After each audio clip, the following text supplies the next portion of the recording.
Kate Bush's song "Running Up That Hill" has set a new record for taking the longest time between the song's release and the song topping the charts. 37 years it took between the release and topping the charts. Right? And so you have to examine what happened in those 37 years, right? That all this time it didn't make it. It never topped the charts. Never topped the charts on its own. And then it gets featured in Few Stranger Things episode, and all of a sudden it's number one 37 years after its release, and the airplay, the Spotify plays, increases by 9,900% in the US alone. Right? And so it begs the question, is that the power of TV? And I think if I were to hypothesize and posit what changed, I think the association with that song changed. I think it was no longer that song is the Kate Bush song. No, it became that song is the Stranger Things song. No longer was it we're imagining Kate Bush maybe running up an imaginary hill. No, we're imagining Max from Stranger Things running away from evil. This song represents young girls or anyone, young people running away from evil. It represents running away from Vecna.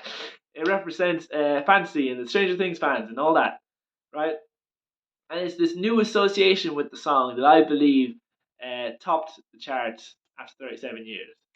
And the same is true for me and Steelers Wheel Stuck in the Middle with You in a negative way. Because whenever I hear that song, all I think of is Reservoir Dogs and that horrible scene, right? And potentially that movie has ruined that song for me because it's got a new association and I can't shake that association, right? And I believe the same is true in romantic relationships, right? That prior to your romantic relationship, you could pick any pop song and it's just a pop song. That's all it is. It's just noises, right? But then, if it's the song you're playing when you and your partner kiss for the first time or when you dance for the first time and it becomes your song, now it takes on a whole new meaning. Now it's got this whole big, powerful connection, powerful association, right? Now it represents nostalgia. Now it represents your connection to your partner. And it's a completely different song. And so, if I were to guess why the Kate Bush song did so well, it's because it got that new association. It got that new label.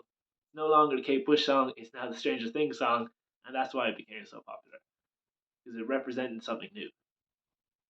Anyway, I'm Tom. Hope that helps.